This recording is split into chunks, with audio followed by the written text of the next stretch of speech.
Bienvenue dans Super Normal, le podcast qui explore comment retrouver, entretenir et optimiser sa santé sans tomber dans les extrêmes. Ici, on parle de sport, de nutrition, de récupération, de performance, mais surtout de ce qui compte vraiment. Comprendre, expérimenter et progresser durablement sans perdre de vue ton équilibre de vie. Aujourd'hui, je partage un épisode sur le surentraînement, donc c'est un sujet que j'avais déjà abordé au tout début du podcast, mais vraiment d'un niveau superficiel.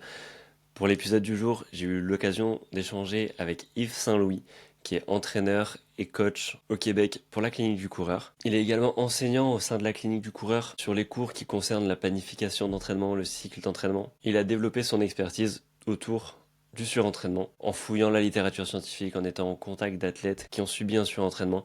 Il est lui-même passé par cet état, en enchaînant les triathlons et des volumes d'entraînement énormes. Donc on va se servir de son passé, de son expertise et de sa position au sein de la clinique du coureur pour essayer de décortiquer le vaste sujet du surentraînement qui est souvent mal compris, souvent alarmiste, mais qui pour le coup reste un vrai sujet. Mais je t'invite à écouter l'épisode juste au bout pour justement pouvoir te questionner, te demander si tu es dans cette situation, si tu ressens un peu les facteurs, les symptômes qu'on évoque, et surtout pour choper justement quelques tips qu'on partage à la fin de l'épisode pour éviter, pour rester dans la prévention et pouvoir pratiquer ton sport sans souci. Donc je te laisse sans plus tarder avec nos discussions, en espérant qu'elle te plaira autant qu'à moi. Avant de démarrer l'épisode, j'ai juste deux petites choses à te dire. D'abord, si tu veux aller plus loin, j'ai écrit un livre qui résume tout ce que j'aurais aimé comprendre quand j'ai commencé à reprendre le contrôle de mon corps. Tu y trouveras toutes les bases concrètes pour mieux comprendre ton fonctionnement, pour mieux t'entraîner, pour mieux t'alimenter, pour mieux gérer ton sommeil et ton stress. C'est un vrai guide qui allie apprentissage, conseils et mise en pratique. Tu retrouveras notamment plusieurs programmes d'entraînement à faire chez toi, en salle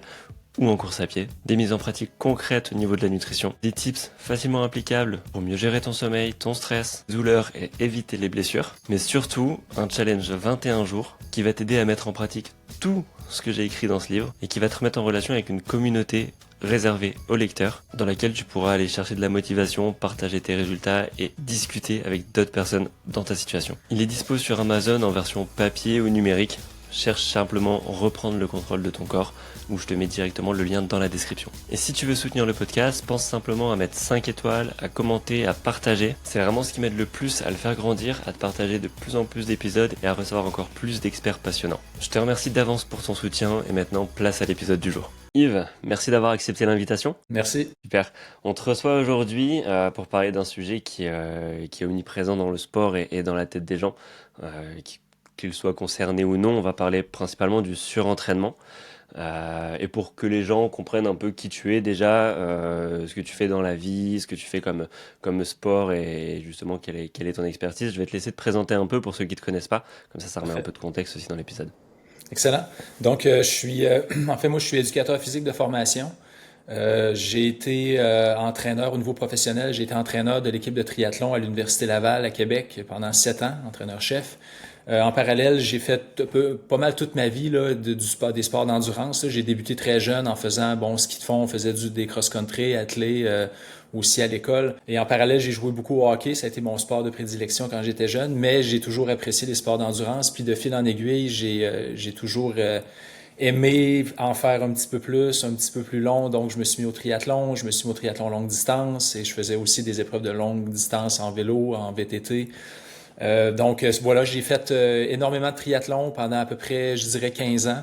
8 Ironman, une vingtaine de semis, peut-être 200 quelques triathlons au total, puis beaucoup de courses de vélo de route et tout ça. Donc, j'aimais énormément. Je faisais des fois 30 à 40 courses par année là, de différents sports, cyclocross, et voilà. Donc, j'ai toujours été un peu passionné par les sports d'endurance, puis c'est ça, j'ai énormément baigné dans le sport depuis quand même assez longtemps. Ok. Et ça fait beaucoup de dossards, ça, 30-40 courses par an. Quand même. Ouais, ça faisait des bonnes années. Ouais, qu'on met, tu sais, en fait, on met les épreuves de cyclocross. Des fois, on en faisait 2 dans un week-end. Après Ok. toute la saison de triathlon qui commençait à peu près en mai, juin ici, qui se terminait en août, septembre. Puis après, on rajoute les compétitions de vélo de route. On en avait une par semaine, par exemple, régionale. Puis après, on en avait les courses provinciales qui venaient. Fait qu'au total, ça fait énormément de courses. Mais ça allait bien à l'époque. J'avais pas d'enfant. Puis je vivais un peu du sport le sport occupait ma vie principalement, mais j'avais le temps, disons. Ok, ça roule. Et qu'est-ce qui t'attirait justement dans les sports d'endurance, dans le triathlon notamment? Mm. C'est un sacré volume aussi d'entraînement, donc en plus la Ouais, c'est ça. compétition. En fait, moi, j'ai eu le déclic, c'était un peu bizarre. C'est que je me souviens à l'époque, il y avait des reportages qui étaient faits à un poste américain sur l'Ironman d'Hawaï. Puis je me rappelle, j'étais très jeune, puis c'était quand même bien fait. C'est Hawaï, ça fait rêver, là, les volcans, les gens, bon, qui courent, tu sais, qui font du vélo avec les éléments un peu quand même difficiles à gérer. Je me souviens d'avoir regardé ce documentaire-là à NBC, puis d'avoir vu les gens faire ça, puis je sais pas pourquoi, j'avais avoir près de 10 ans, 11 ans, puis je me suis dit, je veux vraiment essayer ça. Puis moi, je viens d'un petit village, puis on n'avait pas de piscine, là. Il y avait une piscine l'été, mais c'était une piscine pour se baigner, puis on n'avait pas de natation. J'ai comme eu le déclic sans même comprendre c'était quoi le triathlon. Et après, dès que j'ai pu, à 14 ans, j'ai fait mon premier triathlon, un petit triathlon de région, là. Puis j'ai gagné à 14 ans le premier triathlon dans un petit village près de chez moi. Puis à partir de là, j'ai vraiment eu le désir d'essayer de comprendre ce sport-là parce que le défi en fait du triathlon, c'est justement c'est d'essayer de contrôler les trois sports. Puis finalement, les gens qui font du triathlon, c'est des gens qui aiment s'entraîner. Puis moi, j'adorais m'entraîner, j'aimais beaucoup. Puis là, j'ai été capable d'avoir, bon, j'en ai eu pour mon argent, si on veut. Disons, pour essayer de maîtriser les trois sports, ça prend beaucoup d'heures. Puis ça répondait à un besoin en moi de dire, je veux me dépasser dans le sport. Ok, super. Et tu l'as fait du coup l'Ironman d'Hawaï depuis? Ouais, ouais, je l'ai fait, en fait, à ma première tentative, mon premier Ironman, j'avais 20 ans. Je me suis qualifié pour Kona, pour l'Ironman d'Hawaï. Puis donc l'année suivante, je suis allé en 2001, là, ça fait quand même longtemps, mais ouais, j'ai pu vivre l'expérience, puis je l'ai vécu à la dure. Ça a été compliqué. C'était vraiment respect, hein, c'est une épreuve hyper compliquée à gérer à Hawaï, là. C'est vraiment, vraiment difficile. Ok. Bon, nous, on a été mis en relation par Blaise Dubois, avec qui j'ai fait un épisode qui avait vraiment plu sur la course à pied. Euh, et donc, il m'avait expliqué que toi, tu travaillais aussi pour la clinique du coureur et que ta spécialité, ton expertise, c'était basée plutôt sur le surentraînement. Est-ce que tu peux déjà expliquer aux auditeurs ce que c'est le surentraînement pour qu'on ait déjà une compréhension du sujet et qu'on puisse ensuite aller creuser un peu? En fait, la première chose à clarifier, si on veut, là, c'est que ne pas confondre se surentraîner, c'est-à-dire faire un petit peu trop de sport de façon aiguë, là. Donc, je fais trop de sport, donc je me suis surentraîné pendant un petit laps de temps, une semaine ou peut-être quelques jours, versus le syndrome du surentraînement, qui est une condition qui est quand même assez unique, qui est rare, qui est très grave. Donc, le syndrome du surentraînement, c'est vraiment, on dirait à la fin de la ligne de la fatigue. Là, on a tracé une ligne de la fatigue, puis il y a différentes étapes dans la fatigue sportive. On dit donc que le surentraînement est lié au sport. Et c'est la fin de cette ligne-là. Donc, on est rendu dans un état de fatigue profond et il y a il y a des symptômes qui sont quand même assez uniques à cette condition-là. Donc, c'est vraiment de la fatigue accumulée avec un non-respect, si on veut, des signes qui sont envoyés par le corps à se reposer, qui nous amène à cette condition-là qui est, comme je disais, très rare et qui est très grave. Ok, ça roule. Donc c'est vraiment, comme tu dis, je rebondis sur le fait que c'est très rare en soi, le syndrome en tout cas du surentraînement, parce que tu faisais le distinguo avec le surentraînement entre guillemets momentané, je sais pas comment tu l'appelles, ou c'est plutôt de la fatigue accumulée, tu t'en fais un peu trop, tu te reposes pas assez.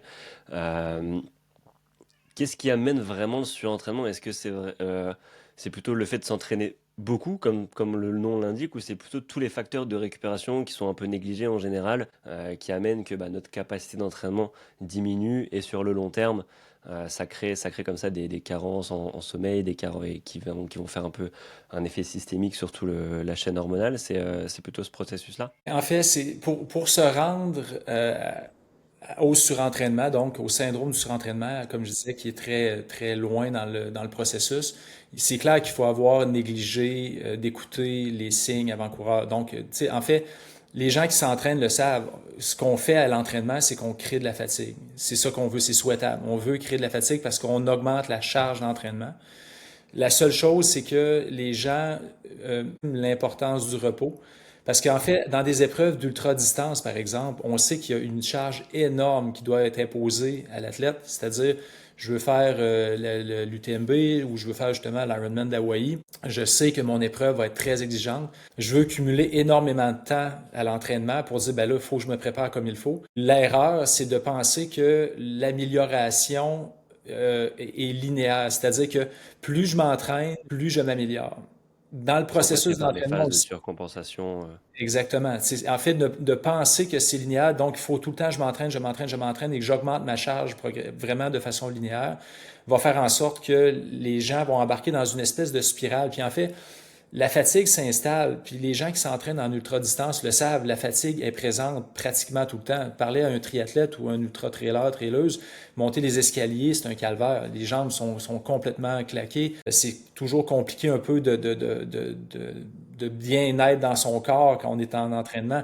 Mais l'entraînement se doit d'être cyclique. Si on ne fait pas des cycles d'entraînement qui comportent du repos, c'est là que le problème vient s'installer. Puis en fait, les gens continuent à avoir quand même des signes comme de quoi la forme n'est pas si mal. Mais là, ils se rendent compte que la fatigue est quand même bien installée, mais ils continuent là-dedans en pensant que ben ouais, je vais quand même m'améliorer et surcompenser, alors qu'ils sont en train de creuser un trou et se lancer dedans. En fait, ils sont en train de se détruire progressivement. Le, je reviens au principe de récupération, qui est un des principes les plus importants en entraînement, puis on l'enseigne à la clinique du coureur.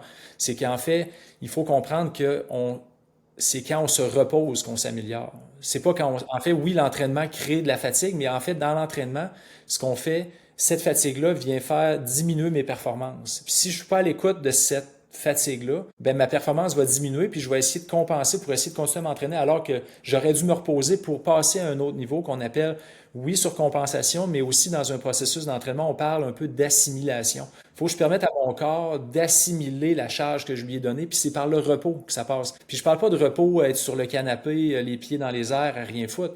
C'est de se reposer, parfois de façon active, parfois de façon passive, pendant une période courte à moyenne, pour après ça être capable de charger davantage. Puis vois-tu, moi, je suis un entraîneur, là, et ça m'a pris beaucoup de temps à vraiment intellectualiser et comprendre ces concepts-là de récupération, puis comment bien l'orchestrer, surtout avec des athlètes qui ont des grosses exigences dans leur épreuve. Comme je dis, les gens sont un peu inquiets. Des fois, on a tendance à dire, ben oui, il faut que tu t'entraînes plus, tu prépares une grosse course, alors que oui, l'entraînement est important, mais la période de repos qui va t'être accordée va te permettre d'en faire plus. C'est ça qu'il faut faire comprendre aux athlètes aussi. Ok, ok, super. Et je rebondis sur ce que tu disais, le fait du repos, c'est pas être assis dans son canapé à rien faire. C'est vrai que c'est quelque chose en général quand on pense au jour de repos, on se dit, oh, faut vraiment que je fasse rien. Et c'est un peu différent au Québec, je pense. Quand j'étais venu, j'avais noté ça. Mais nous, par exemple, en France, il y a cette notion de si tu t'entraînes tous les jours, même rien qu'en musculation, aller 4, 5 fois par semaine, on va déjà te dire attention, attention, attention au surentraînement, attention de pas trop en faire. Et c'est un discours que j'affectionne pas trop parce que bah, déjà, s'entraîner en musculation, tu vois, c'est pour la majorité des gens, c'est pas quelque chose qui est ultra puissant dans lequel ils vont aller créer un déficit en tout cas d'énergie. Et surtout, bah, si la personne a l'habitude d'aller s'entraîner le midi et que bah, ce midi-là, elle n'a pas d'entraînement et qu'elle passe son temps dans le canapé, bah, il aurait mieux valu qu'elle aille s'entraîner parce que bah, voilà, même faire un petit truc, une séance légère, faire du mouvement, aller marcher, aller faire quelque chose, c'est mieux que ne rien faire. Et je pense qu'il faut comprendre aussi que bah, ça dépend des sports, et tu m'arrêtes hein, si je me trompe, ça dépend des sports, ça dépend du volume. Est-ce qu'il y a un volume en tout cas minimal safe si tu t'entraînes voilà, tous les jours à une intensité normale est-ce que c'est avec sans forcément trop te préoccuper de la récupération mais en faisant le minimum également tu vois quelqu'un de normal qui se met au sport qui est pas optimisé dans sa diète, dans son sommeil etc. Ce serait quoi les niveaux avant de lui dire attention Mm.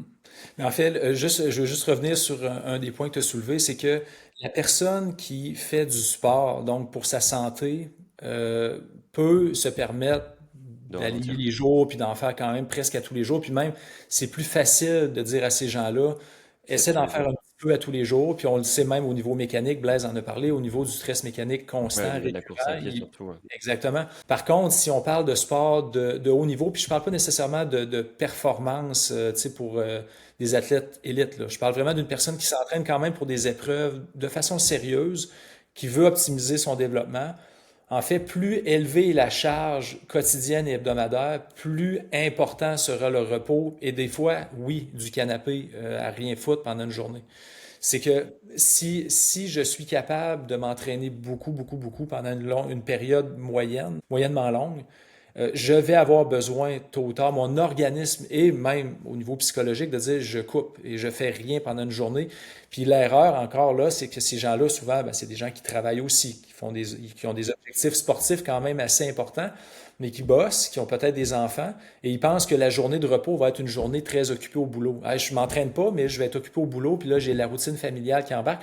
Finalement, c'est pas une grosse journée de repos. Fait que c'est dur avec ces gens-là de leur dire, ben écoute, ton samedi ou que là, tu bosses pas, c'est là que tu vas te reposer. C'est là que tu vas Ouais. prendre une journée de Puis en repos, plus, alors qu'il a dit, ouais, mais j'ai du temps, là. en fonction Donc, des boulots, ça peut vraiment changer. Quelqu'un qui est sur un bureau, ça peut encore le faire, mais quelqu'un qui travaille dans un entrepôt, qui bouge les choses, qui travaille à l'hôpital, qui travaille, enfin, qui marche tout le temps, c'est pas du tout un jour de repos de travailler, quoi. exact, c'est ça. Donc voilà, tu sais, en fait, les athlètes élites, moi je compare parfois des athlètes élites, puis je connais très bien Thibaut Barognan, un coureur que tu connais sûrement, un excellent trailer français, puis on discutait dernièrement, puis en fait, lui, en fait, la discussion était qu'est-ce qui a changé quand tu es devenu pro, parce que ça fait quand même plusieurs années qu'il est pro, qui fait que c'est son boulot, en fait, de courir. Puis il m'a dit, écoute, il dit, je m'entraîne pas plus qu'avant. La seule chose, c'est que j'ai plus de moments pour récupérer. En fait, c'est ça qui est l'essence. Puis moi, en fait, c'est devenant d'un athlète élite, ça me dit, OK, parfait, ben, tu sais, pour le contemporain qui travaille, qui a une famille, pourquoi j'irais pas chercher ces mêmes paramètres-là en disant, mais écoute, on va regarder l'ensemble de ta journée. Puis moi, je dis souvent à mes athlètes que je coach personnellement, je dis, moi, je veux comprendre votre vie au complet. Parce que si je fais juste quantifier le nombre de minutes que tu fais à la course, puis que je ne regarde que ça comme coach, ben je commets une erreur grave parce que la personne, moi, en fait, je contrôle entre 30 minutes et 2 heures par jour de cette personne-là. On calcule le reste des heures. Est-ce que le sommeil est bon? Au niveau professionnel, familial, qu'est-ce qui se passe à travers la journée qui fait que le 30 minutes, est-ce que ça vaut vraiment 30 minutes pur et dur ou finalement le 30 minutes a été compliqué puis il venait se rajouter sur la pile des autres obligations? C'est là qu'il faut faire attention pour la personne, appelons-la normale, qui travaille, qui a une famille, qui a des objectifs sportifs. Il faut être capable de regarder l'ensemble de l'horaire ou du moins de l'occupation de la vie en général de ces personnes-là et ne pas juste regarder, ah, j'ai fait 12 heures d'entraînement cette semaine. Attends un peu. Qu'est-ce qu'il y avait autour de ça? 12 heures pour une personne qui est célibataire, qui travaille assis, comme tu disais, dans un bureau, versus quelqu'un qui est sur la construction, qui a deux enfants, c'est pas la même chose. Oui, clairement. Déjà, 12 heures, tu parles d'un volume d'entraînement qui est déjà conséquent pour la majorité des gens. Donc c'est sûr que quand tu vas dans des sports comme le triathlon, un peu le minimum entre guillemets si tu veux t'améliorer. Cette semaine, pour beaucoup de gens, 12 heures. Mais c'est clair, cette vision globale, elle est hyper importante et c'est aussi pour ça que moi je me suis mis dans le coaching en ligne, c'est pour avoir la possibilité d'avoir une vision globale et pas d'être juste une heure avec mes clients sur une séance, parce que c'est pas comme ça que tu progresses, je l'imagine. Et c'est aussi pour ça, c'est marrant que tu rebondisses sur le nom normal, podcast qui s'appelle Super Normal, c'est pour essayer justement d'optimiser ce que tu peux sans tomber dans les extrêmes et tu vois en ayant les pieds sur terre, parce que c'est clair que si tu t'entraînes comme un élite et que tu as une vie de famille, tu as deux enfants, tu jongles entre l'école, la sortie de ton travail, etc. Au bout d'un moment, tu es sur les rupteurs. Et enfin, tout ça, c'est des facteurs qui sont hyper accélérants, j'imagine, pour en tout cas avoir un état de surentraînement. Et à part la fatigue, ça serait quoi les warnings que tu sors? Parce que la fatigue, ça peut être compliqué déjà de se dire je suis fatigué, c'est trop, ou alors je suis fatigué, c'est normal parce que je suis dans la période un peu hard de ma prépa. Je le savais que j'allais être fatigué, mais comment tu jauges déjà la fatigue et est-ce qu'il y a d'autres signes? Hmm. Ben, en fait, la fatigue, comme tu dis, c'est le premier signe, mais on s'entend un athlète ou du moins une personne qui s'entraîne de façon régulière va vivre la fatigue au quotidien. En fait, je vais expliquer un peu les phases en fait, les quatre phases de la fatigue, si on veut, là. En fait, il y a le premier type de fatigue qu'on dit qui est une fatigue aiguë, normale, une mauvaise nuit, qui n'est pas nécessairement liée au sport. N'importe qui, même les gens sédentaires, peuvent vivre des moments où ils sont plus fatigués qu'à la normale parce que peut-être que, bon, ils ont mal dormi pour différentes raisons. Ça, normalement, ça se résorbe dans 24-48 heures. Donc, ça, c'est normal. Ça, on le met pas le volet entraînement. Après ça, on a ce qu'on appelle le surmenage fonctionnel. C'est-à-dire, ça, c'est la première étape. Puis en fait, en entraînement, on veut que nos athlètes vivent cette fatigue-là. Puis le surmenage fonctionnel, en fait, ce qu'on remarque, c'est que il va y avoir une diminution des performances. Fait que là, on parle, là, oui, il y a une fatigue, mais là, on voit que les performances diminuent à l'entraînement. Fait que ça, c'est un premier signe que là, ça commence à être un peu, est-ce qu'on veut jouer avec cette limite-là? Mais tu sais, on calcule que si on se repose une semaine, 10 jours, on va avoir une augmentation de nos performances. Donc là, on parle de surcompensation. Donc, c'est souhaitable d'amener nos athlètes dans cet état-là parce que, en fait, ce qu'on veut, le principe de surcharge est un principe d'entraînement très important parce qu'on veut, si on ne surcharge pas, on ne surcompensera pas. Donc, on n'aura pas une augmentation de nos performances. Si on court toujours 30 minutes à tous les jours, on va s'améliorer, puis à un moment donné, on va plafonner. Le but, c'est de pousser l'organisme à s'adapter, donc à le surcharger, le reposer pour avoir une meilleure performance. L'autre étape d'après, qui est le surmenage non fonctionnel, c'est-à-dire que là, il y a une diminution de mes performances, mais qui s'installe dans le temps. Malgré le fait que je me repose, je n'arrive pas à surcompenser, donc je me repose.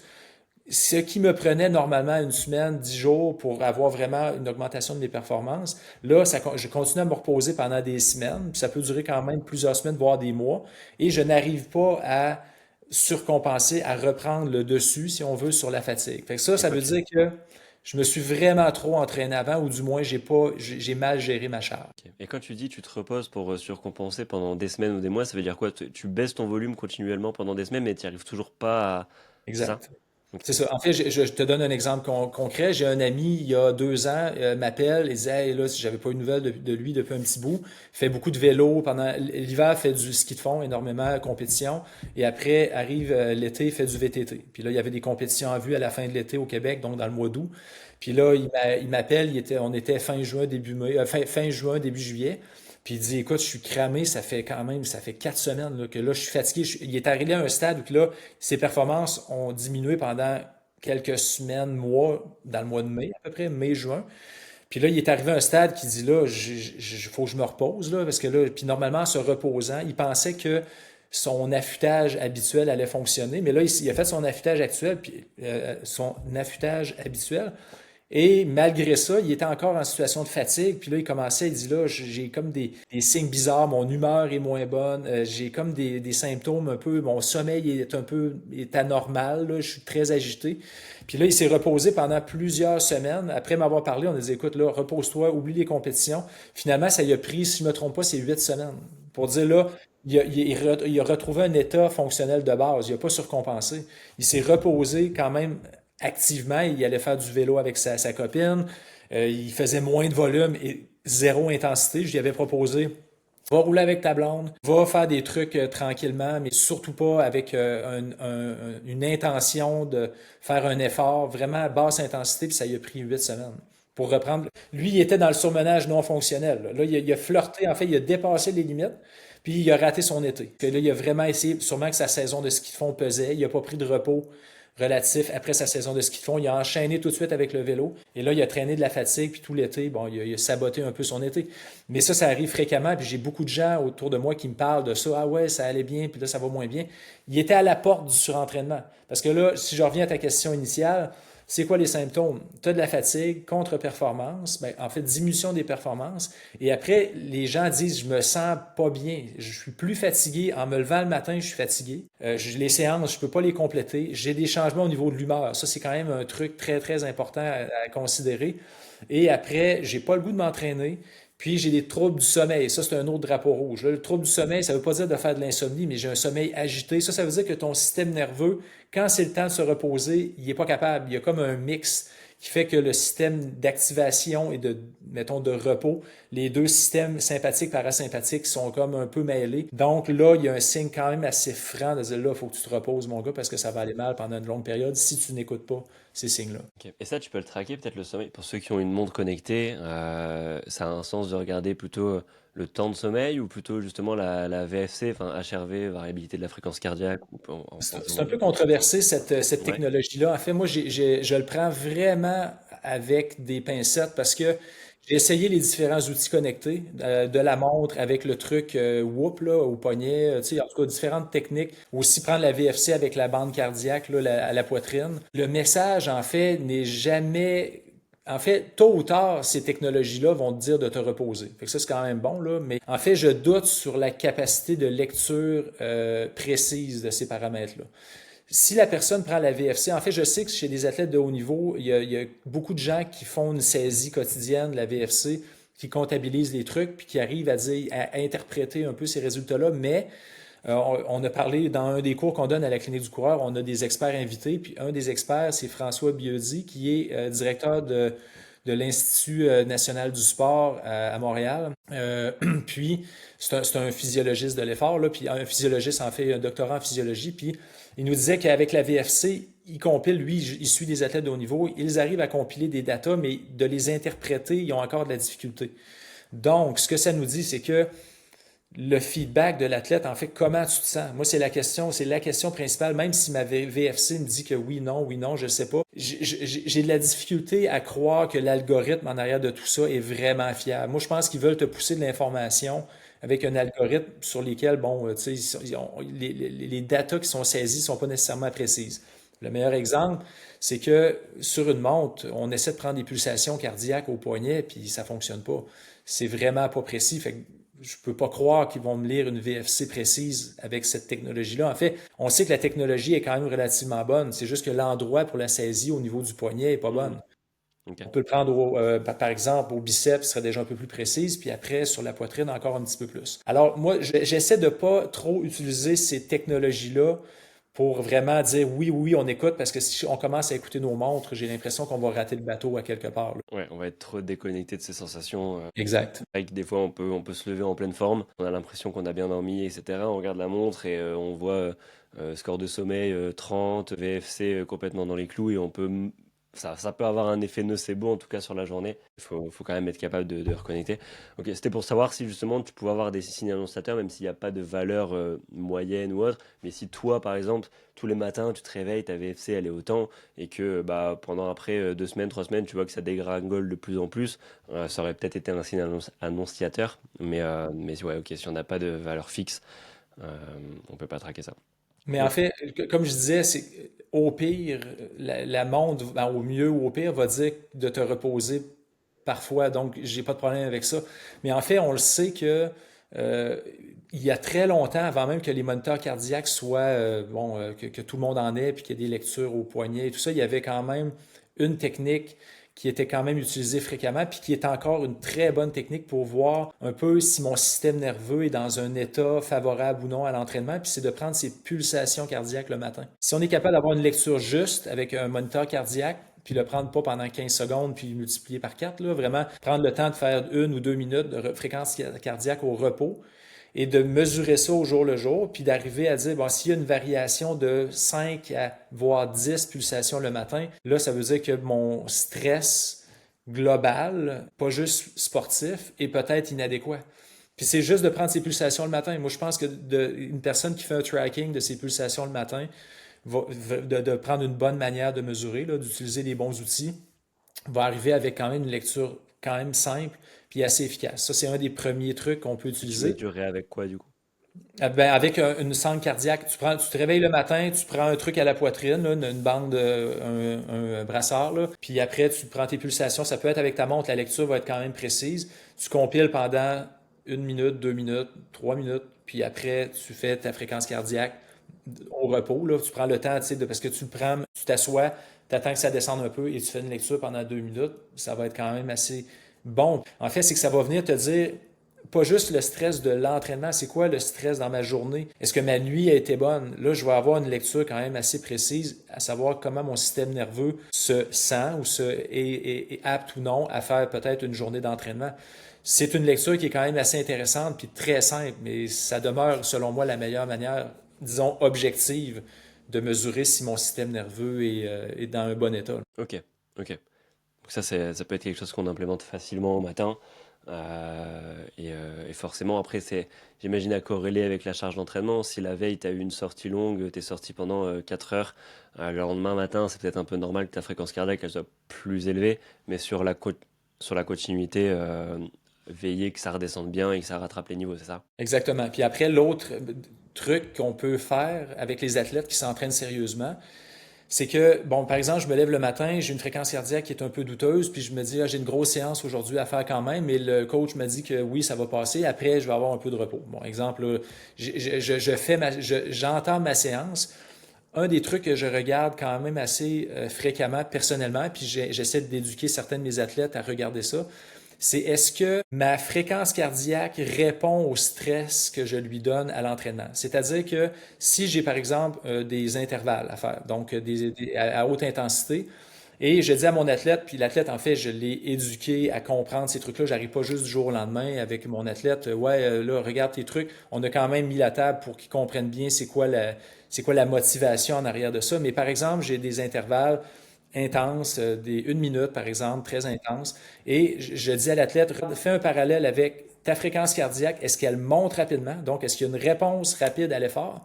Comment tu te sens? Parce que la cote d'effort qu'on visait pour cet effort-là est à peu près de 7, 8 sur 10. Puis est-ce que c'est bien, tu es bien sur un subjectif? Donc, comment tu te sens par rapport à la valeur que tu vois sur ta montre? Donc, si la pulsation, en fait, ne monte pas rapidement, puis la personne dit, ouais, j'ai dû aller dans du 9 sur 10 pour atteindre ma pulsation, parfait, on arrête l'entraînement. Tu n'es pas apte à faire l'entraînement. Si les pulsations montent rapidement, se placent, et je corrobore avec comment je me sens, parfait, on est en plein où ce qu'on voudrait. Plus Si le la... cœur monte vite, Ouais. euh, plus c'est une meilleure réponse, entre guillemets, à l'entraînement. En fait, il ne faut pas que le cœur parte dans tous les Ouais, faut pas que sens, ça par s'emballe, faut contre. qu'il soit Il capable va de se redescendre placer aussi. rapidement. Il va y avoir une réponse positive au niveau cardiaque à l'effort et je corrobore avec un ressenti. Si je dois ramer énormément pour atteindre ma pulsation fixée, qui normalement, en fait, c'est qu'on est capable de faire, si on est à l'écoute de ces trucs-là, c'est que d'un entraînement à l'autre, on est capable de mesurer. OK, là, la dernière fois, mes pulsations montaient très rapidement, je me sentais à peu près bien. Là, pour le même effort, à peu près, je rame, puis j'ai les jambes, tu sais, au niveau périphérique, c'est difficile aussi. Là, il y a trop de fatigue, on passe l'entraînement. On le fera une autre fois. Ok. Fait que, tu sais, en Mais fait, c'est ça, marrant, c'est une des c'est un peu manières. contre-intuitif. Si le cœur ne monte pas rapidement dans l'effort, on pourrait justement se dire, bah, c'est cool, justement, je suis capable de gérer avec une fréquence cardiaque plus faible. Mais du coup, non, ça doit répondre rapidement. Et c'est des capteurs à suivre. Ouais, en fait, la fatigue va faire en sorte que des fois les gens, puis ça c'est pas nécessairement clair là, c'est que chez certaines personnes, les pulsations vont être beaucoup trop élevées pour un effort qui devait être très mollo, très facile. Ça c'est pas bon. Mais après la réponse cardiaque, la personne fait son échauffement, voit les pulsations sont normales, sont relativement basses, puis après je fournis un effort, je demande un stress quand même physiologique très élevé, et il y a une réponse cardiaque quand même assez rapide. Ça c'est bon signe. Ok, ok, super. Très clair. Et du coup, pour continuer un peu sur les états, donc il y avait un troisième état, une fois que tu passes justement cette fatigue qui s'est installée un peu, tu passes directement dans le surentraînement? En fait, si on regarde là, les phases de la fatigue, on avait le surmenage fonctionnel qui est souhaitable, le surmenage non fonctionnel, l'exemple de mon ami qui fait du VTT, et après on bascule dans le surentraînement, syndrome du surentraînement. Le problème, en fait, c'est que malheureusement, l'état dans le surmenage non fonctionnel et le surentraînement est à peu près le même. C'est-à-dire, j'ai une baisse de motivation, je suis fatigué vraiment chronique. Après ça, j'ai pas le goût de m'entraîner, j'ai des changements d'humeur, j'ai des troubles du sommeil. Là, les problèmes s'accumulent, mais ça s'accumule et en fait, c'est le temps pour lequel, combien de temps ça va me prendre pour Ok. revenir à un état fonctionnel de base qui va me dire dans quel état j'étais. C'est-à-dire que les personnes qui ont un surentraînement, qui sont en surentraînement, donc ça fait plusieurs mois, voire des années, qui sont dans cet état de fatigue. Tu sais, là, après, on s'entend qu'il y a des problèmes psychologiques qui s'installent, ça peut être un trouble anxieux, ça peut être plein de problèmes qui s'installent parce que les gens sont fatigués et n'arrivent pas à prendre le dessus. Donc, ça vient impacter toute leur vie. Puis là, ça s'installe de façon chronique. Ça dure des mois, voire des années. Puis après, bouffe, là, après 1 an, peut-être 2 ans, 3 ans, la personne redevient normale. Et là, on peut constater, ben là, tu étais en surentraînement. Malheureusement, en fait, heureusement, les gens qui sont dans les phases préliminaires, qui arrivent à se reposer adéquatement, ou du moins qui ont chargé, mais beaucoup, mais qui sont capables de s'en sortir après 2 mois, comme mon copain qui avait fait ça, Mais ben c'est là, quand même parfait. déjà un signal assez clair pour te faire comprendre que t'en fais trop. Et la plupart Exactement. des gens le comprennent, c'est ça. Et ceux qui le comprennent pas vont plus loin, mais la Exact. plupart des gens le comprennent. Exact. C'est ça. Il y a quelque chose qui s'installe. Puis en fait, le réflexe de beaucoup de gens, c'est quand ils arrivent dans une phase, on est par exemple dans le surmenage non fonctionnel, donc la fatigue est là, il y a une diminution des performances. L'erreur très bête, mais qui est hyper fréquente, c'est que les gens disent, je m'entraîne pas assez. Je sous-performe, donc il faudrait que je m'entraîne plus, plutôt que de dire, il faut que je me repose. Puis c'est bête, mais c'est quand même un des réflexes. Et là, on embarque dans une spirale destructrice parce que là, je dois m'entraîner plus parce que je performe moins. Ils Quand ont on pense l'impression de simplement, stagner, d'être sur un plateau et de devoir régler ça par l'entraînement, alors qu'au contraire, ils stagnent pas, ils régressent, ils en font toujours plus pour toujours les mêmes perfs. Et, euh, et là, c'est un signe. Ok. exact. Et quand tu parlais tout à l'heure, très peu de cas en surentraînement, c'est parce que cliniquement, c'est pas tellement suivi ou parce que justement les gens s'arrêtent avant? Est-ce il y a des, enfin, est-ce que déjà cliniquement c'est pris en charge ou est-ce que c'est plutôt sur du bon sens entre guillemets et réduire le volume? Comment ça se passe une fois que t'es un peu sur cette fourchette, enfin sur cette ligne très faible? Mais en fait, pour arriver à un diagnostic de surentraînement, il faut d'un avoir une personne qui est compétente, là. Il y a un médecin Ouais. généraliste qui voit des gens. Puis tu sais, en fait, je les blâme pas. Il voit des gens qui ont mal à la tête, qui ont mal à un genou. Après, il voit quelqu'un qui est cramé. Ils ne peuvent pas dire ben, nécessairement, je comprends le surentraînement. Hmm. Ce qu'il faut être capable de faire, en fait, c'est que la plupart des gens qui me contactent, moi, je suis pas médecin, j'essaie de les orienter en disant, écoute, les symptômes que tu me décris ressemblent à quelque chose qui peut s'appeler un surentraînement. Mais avant de sauter sur des conclusions, ce qu'on va faire, c'est qu'on va y aller par exclusion. Il faut que tu aies un professionnel de la santé, un médecin en général. On essaie de trouver des médecins sportifs et on va voir, est-ce qu'il y a des infections, des maladies, est-ce que tu as des problèmes hormonaux, thyroïdes ou autres, des trucs comme ça qui peuvent peut-être expliquer que tu es fatigué. Est-ce que, bon, il y a des virus, la mononucléose par exemple, est-ce que ça peut être ça qui explique que tu es fatigué, que ça fait quand même un bon bout de temps? Est-ce que tu as des déficits en fer, en magnésium, peu importe les minéraux, est-ce qu'il y a quelque chose qui cloche à ce niveau-là? Est-ce que tu as des allergies? Est-ce que, tu sais, en fait, on est capable, le médecin va être capable de faire, OK, on fait l'état des lieux pour voir qu'est-ce qui se passe au niveau. Ça, il y a des tests. En fait, on peut prendre une prise de sang et on peut mesurer ça. Malheureusement, le syndrome du surentraînement, c'est un peu comme le burn-out ou à la limite la dépression, qui est une autre condition, mais appelons-le le burn-out, là, qui est souvent lié à quelque chose au travail ou des trucs comme ça.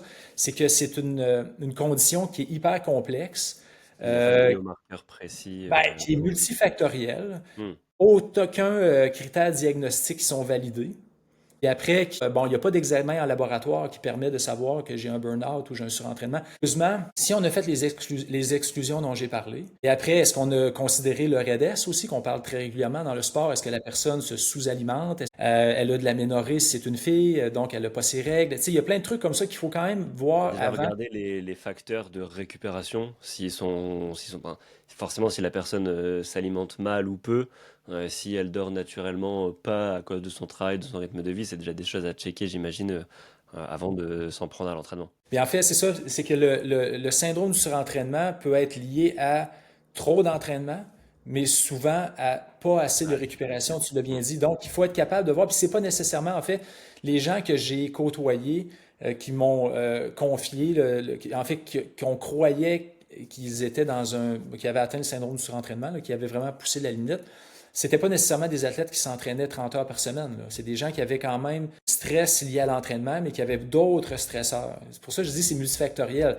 C'est que moi, je crois vraiment que le surentraînement existe encore pur et dur, c'est-à-dire des personnes qui s'entraînent vraiment beaucoup et qui ne récupèrent pas assez. Mais selon moi, ce qu'on vit actuellement, c'est que c'est lié à plusieurs autres facteurs qui n'est pas seulement l'entraînement. L'entraînement est un stresseur. Et si on ne quantifie pas ce stresseur-là, et les autres, il faut les considérer, c'est là qu'on peut quand même arriver à quelque chose qu'on appelle un surentraînement. Mais en général, Une chez un sous-récup. athlète, on va dire c'est un surentraînement, mais c'est un burn-out, en fait. C'est pas nécessairement juste lié au sport, c'est lié à plein de facteurs. Ok. Donc, il faut quand même être capable de dissocier un peu le sport du reste, mais bien comprendre, comme je disais, l'ensemble de la vie des gens pour essayer de voir qu'est-ce qui cloche, puis qu'est-ce qui fait que la personne est si fatiguée, n'arrive pas à récupérer. En fait, c'est que le sportif moyen va souvent juger l'état de sa journée en disant ah, mon jog que j'avais à faire était laborieux. Il ne dira pas qu'il était complètement lessivé au travail, que ça fonctionnait pas. Il va dire quand je jogue, je me sens pas bien. Hmm. Alors que tout le reste de sa vie tombe en miettes, c'est le jog qui revient tout le temps. Fait que, bref, c'est ça. Faut être. Ouais, du coup, il y a pas de biomarqueur en plus, on peut pas faire une prise de sang, voir que le cortisol est trop élevé, que la testostérone est en baisse. Ça peut être le cas, mais ça veut pas forcément donner un diagnostic. C'est marrant, enfin du coup c'est intéressant que tu parles de similarité avec le burn-out, parce que le burn-out quand c'est ça, c'est on peut pas, par exemple, aller au travail, on peut plus le faire, on peut vraiment plus. Il y a pas cette notion dans le surentraînement justement de j'ai pas envie d'aller faire ma séance ou je prends moins de plaisir à m'entraîner, je le fais parce que le coach a dit qu'il faut faire tant de séances pour, ou tant de volume pour réussir mon objectif. Est-ce qu'il y a ce facteur aussi de pas envie en tout cas de le faire? Je pense que dans le processus d'entraînement, il devrait avoir à peu près, puis je dis des chiffres approximatifs, 85% du temps que ça devrait être j'ai le goût d'y aller, je le fais parce que j'ai vraiment envie. Il y a un 15%, puis je dis 15, ça peut être 20, là, c'est qu'il y a quelques séances par cycle d'entraînement qui pourraient être ah, j'ai vraiment pas le goût, mais je sais qu'il faut que j'y aille parce que ça va me faire du bien, puis Oui, puis après, j'ai c'est un en programme. cycle normal qu'à ce moment-là de la prépa. C'est pas vrai que tout le monde est motivé à 100% du temps puis qui dit ouais, hop la vie là. Tu sais, en fait, l'entraînement c'est compliqué. Des fois, la météo est pas clémente, je suis fatigué. Mais après, tu le dis, si ça se répète de façon trop fréquente, donc si ça augmente, en fait, plusieurs fois par semaine, j'ai pas le goût d'y aller, là c'est un signe avant-coureur. Puis les gens, en fait, j'ai l'impression que ils ont tellement l'objectif en tête, ça veut dire que je veux faire l'UTMB dans un an ou dans 2 ans. Ils oublient que le processus, en fait, c'est aujourd'hui. Le processus, c'est aujourd'hui. Est-ce qu'aujourd'hui, j'ai le goût? Est-ce qu'aujourd'hui, j'ai vraiment je suis dans un état favorable pour aller m'entraîner? Plutôt de dire, ah, j'ai mon objectif, il faut que j'y aille. Puis ils oublient vraiment comment ils se sentent au quotidien parce que l'objectif prend la place la plus importante dans leur préparation. Alors, c'est dur à faire, mais de rabattre sur le processus au jour le jour, au cycle par cycle, de dire là, est-ce que ce cycle-là m'a permis d'avancer? Ce cycle-là, j'étais fatigué. Est-ce que je suis en panique ou je dois écouter les symptômes de ma fatigue pour vraiment être capable par la suite de réaugmenter? En fait, les gens, moi j'ai l'impression, puis c'est une opinion, les gens ont peur de ne pas être motivés. Hmm. Ont peur Ouais. de dire j'ai pas le goût d'y aller. Alors que ça fait partie de la game, comme on dit. Si tu es toujours motivé à 100%, ça peut être dangereux aussi parce que tu n'écouteras pas ces signes-là. Mais de l'autre côté, si tu n'es plus motivé du tout et tu y vas quand même, là, tu joues avec le feu parce que c'est sûrement parce que tu es fatigué, parce qu'il y a quelque chose qui cloche. Ouais, c'est un signal que ton corps t'envoie pour justement te faire réduire un peu le volume. Ok. Euh, une fois que t'es dans le surentraînement, du coup, tu as parlé de plusieurs mois, années pour t'en remettre. C'est quand même vraiment long, on n'a pas cette impression. Donc, je pense qu'il faut, comme tu le dis, bien distinguer un surmenage qui est plus fonctionnel, qui est déjà trop et qui est un signe, et un vrai surentraînement où là, tu as besoin de plusieurs années bah, pour t'en remettre. Comment tu fais quand tu es dans le surentraînement, entre le fait de baisser ton volume, est-ce que tu coupes complètement? Est-ce que tu dois garder pour au moins avoir un petit aspect mental? Il y a beaucoup de sportifs qui peuvent pas vivre sans sport, et c'est ce qui fait, j'imagine, que c'est compliqué de s'en sortir parce qu'il y a peut-être toujours bah, l'envie, en tout cas, d'en refaire plus, d'en refaire. Toi, t'es passé par là aussi, je sais. Comment t'as surmonté un peu cette étape? En fait, moi, j'ai été bien guidé. Ça m'a pris du temps avant d'aller consulter, mais j'ai eu la chance d'avoir une médecin sportive qui était qui avait beaucoup d'expérience, qui connaissait la condition.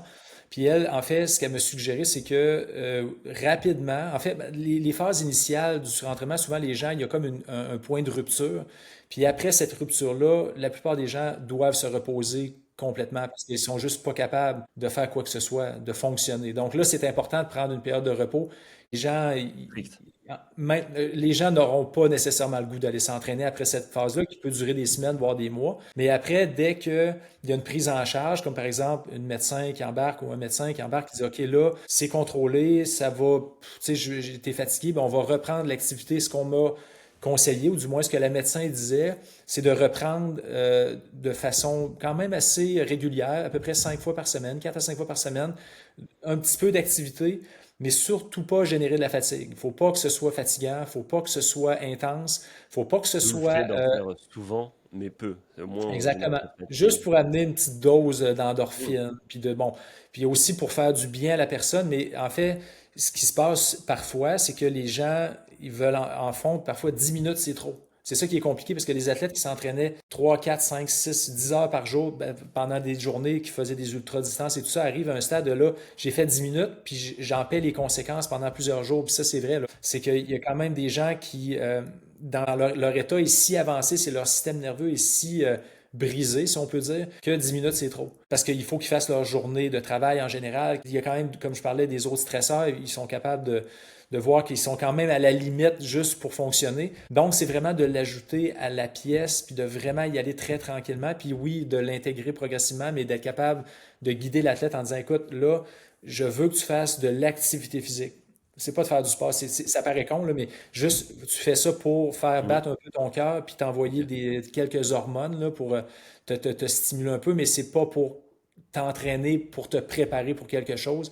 C'est C'est un juste de exercice de sport, mais c'est pas performer dans le sport, quoi. Exact. Puis là, après ça, à petite dose. Puis là, parfois, bon, il y a comme des moments où ça va bien, ça va bien, ça va bien, ça va mal. Finalement, puis même, j'ai une connaissance récemment qui a vécu à peu près la même affaire. C'est un peu mix. Il y avait peut-être dû à la COVID longue. On n'a pas vraiment, on n'est pas arrivé à une conclusion précise, mais il y avait exactement les mêmes symptômes qu'une personne qui s'est surentraînée. Puis il en faisait beaucoup, il faisait des ultras et tout ça.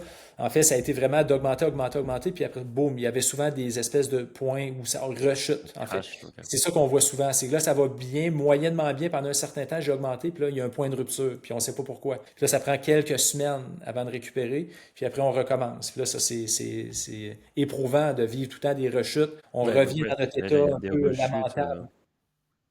Ok. C'est pas linéaire, enfin en tout cas c'est pas tu coupes et tu remontes petit à petit.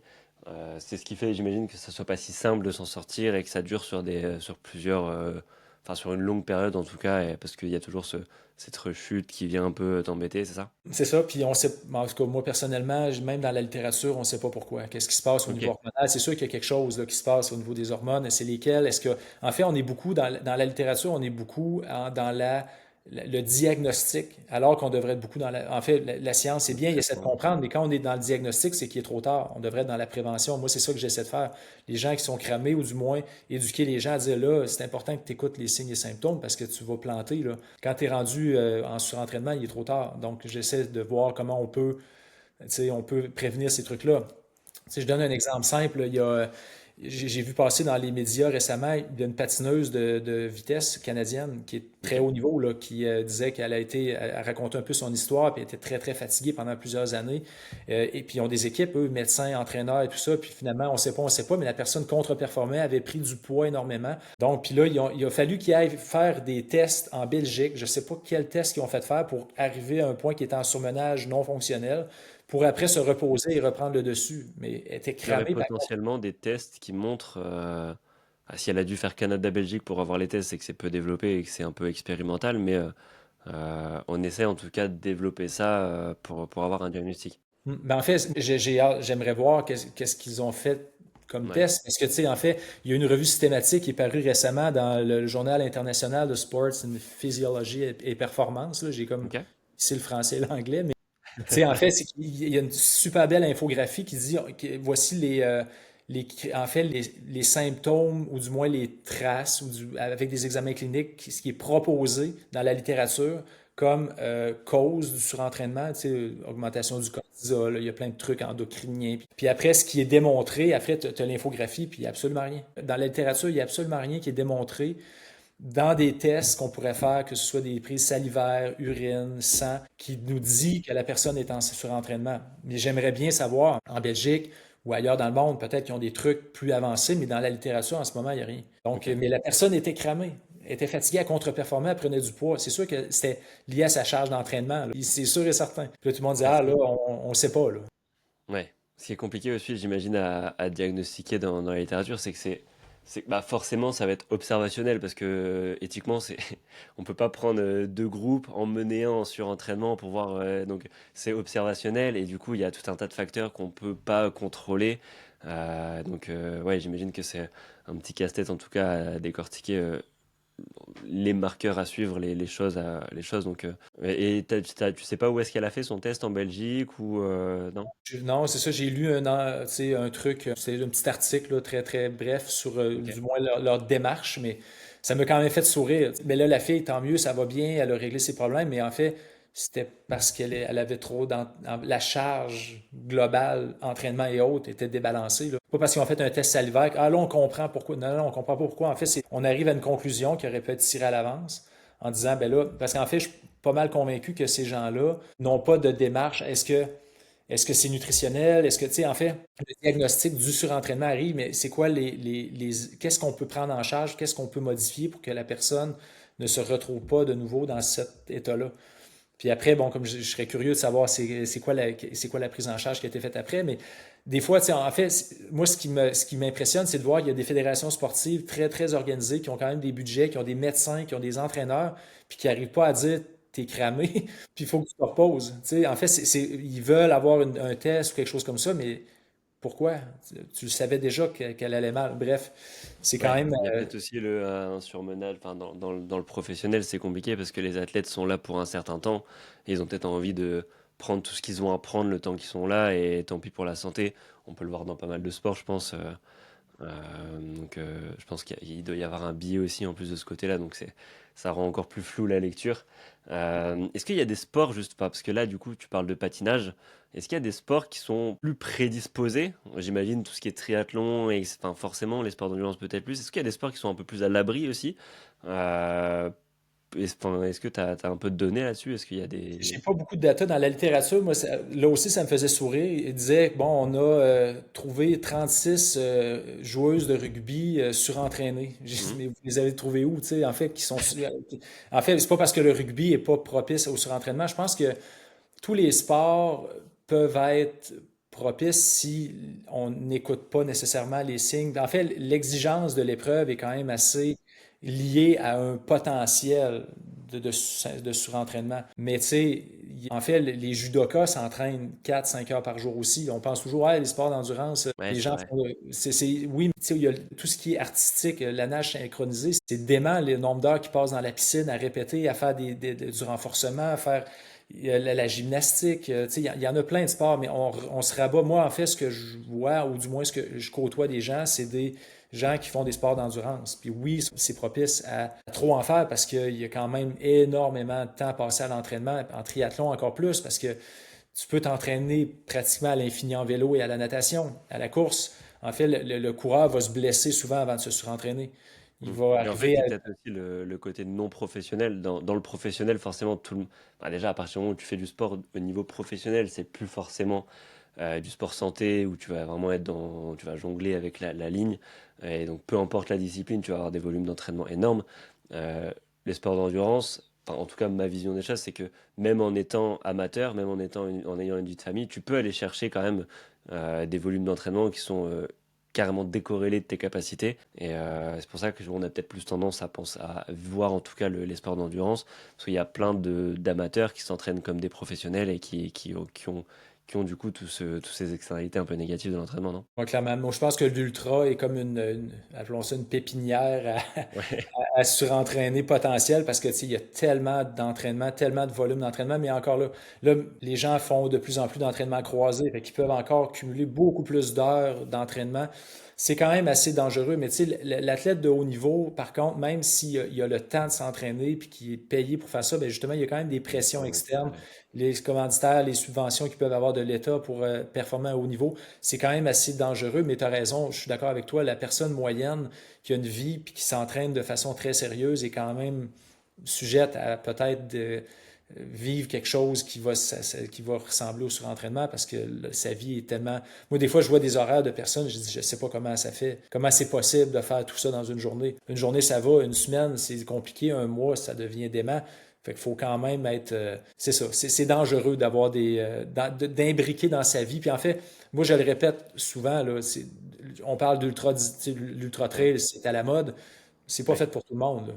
Vraiment Non. pas, là. Et on Puis a j'avais cette... l'impression avec les réseaux sociaux que c'est banalisé, que si tu cours pas, enfin si tu fais du trail et que tu t'as pas comme objectif de faire l'UTMB, t'en parlais tout à l'heure, ou la Diag ou des choses comme ça, si tu fais du triathlon et que t'as pas pour objectif de faire un Ironman, bah t'es nul. On a l'impression que c'est accessible, tout le monde le fait, tout le monde le, enfin en tout cas tous ceux qui le font le partagent et du coup t'as l'impression que tout le monde le fait.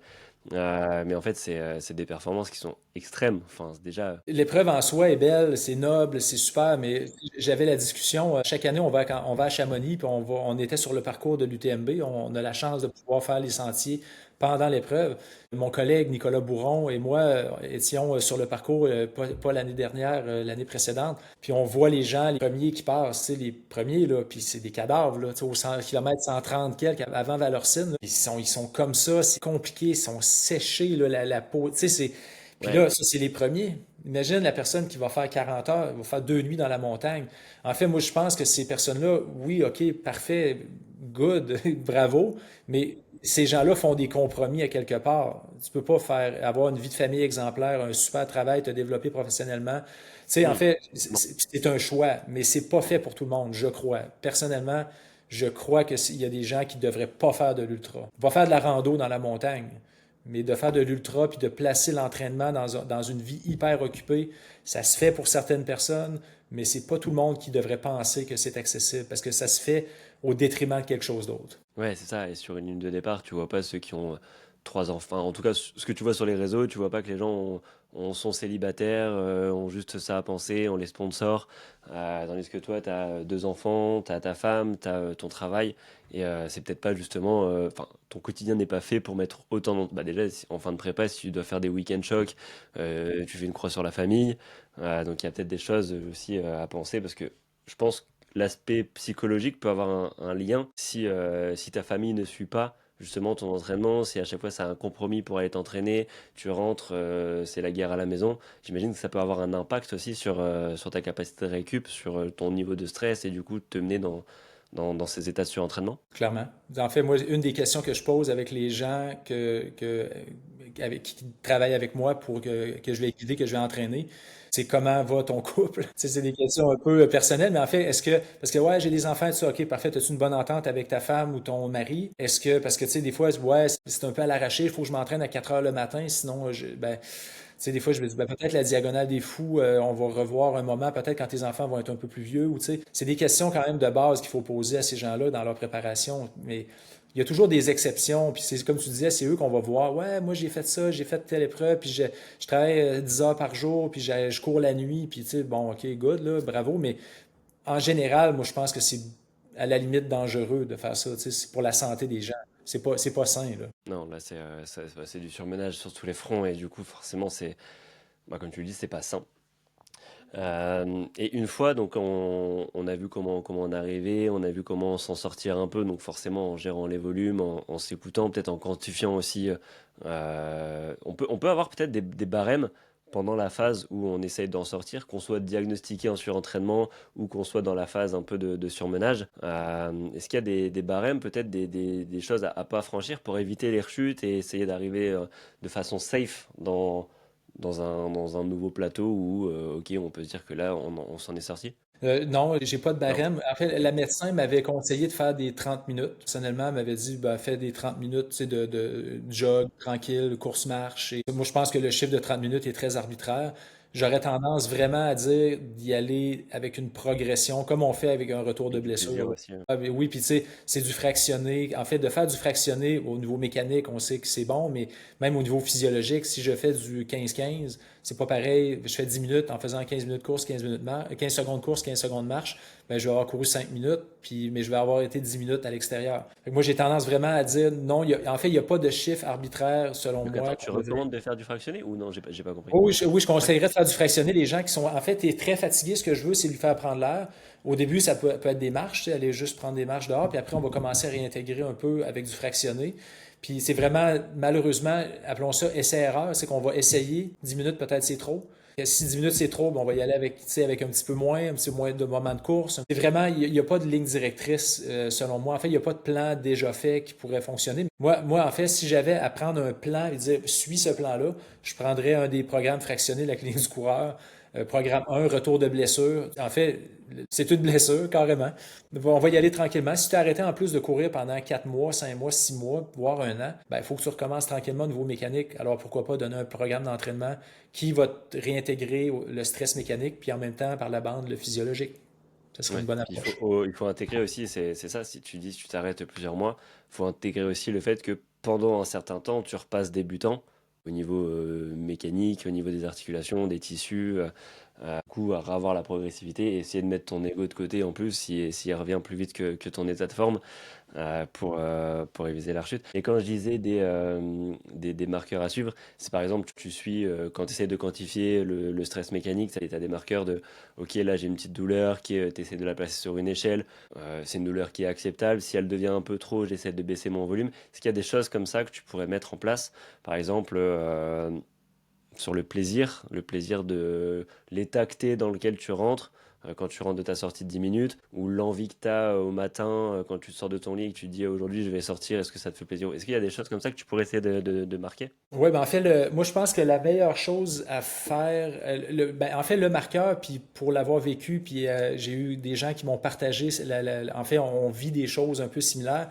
C'est vraiment, si j'en ai fait trop la veille, je vais le savoir au réveil. Je me réveille, puis là, ça va pas au niveau je parlais toujours d'être un peu dans la vase, là. Tu sais, les gens, tu te réveilles le matin, puis tu es complètement gazé, t'as de la misère à t'activer parce que tu en as trop fait la veille. Fait que c'est souvent ce marqueur-là, en fait, ça serait de façon très simple le matin au réveil, comment est ton activation? Est-ce que c'est laborieux? Est-ce qu'au contraire, tu te sens bien? Puis ça se sait très rapidement au réveil le matin, le lendemain. Ok, Est-ce que j'en ai ok, trop fait ou non? Est-ce que je suis capable d'augmenter un petit peu plus ou non? C'est pas nécessairement pendant, ça va vraiment être au réveil ou dans les premières minutes du réveil pour dire, OK, là, mon système nerveux, je crois qu'il y a quelque chose de bon. Fait que c'est être à l'écoute un peu de son état général, puis de voir comment.